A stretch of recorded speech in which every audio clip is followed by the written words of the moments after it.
As I looked around Lizzie's living room, I felt an eerie sense of familiarity. It was as if I had stepped back into my childhood, into the home I had once known, but had tried so desperately to forget.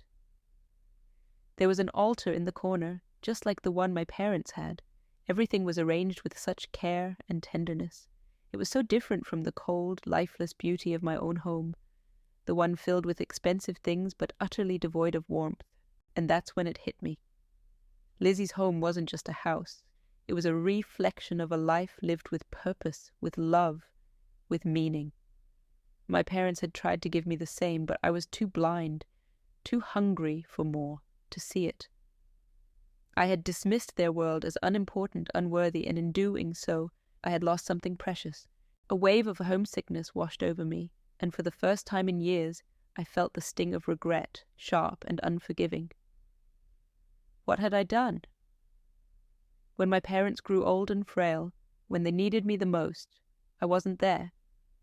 I was too busy chasing wealth, status, and approval from people who didn't matter, ignoring the only two people who had ever truly loved me. I placed them in a retirement home and visited them once, maybe twice a year. And even then, I resented every minute, as if their need for me was an inconvenience. My father died alone. I hadn't seen him for over 6 months. And my There followed him a year later, quietly slipping away from this world while I was lost in my endless pursuit of more.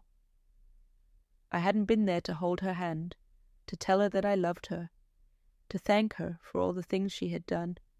The nursing home handled everything, and at that time I was relieved not to be burdened by it.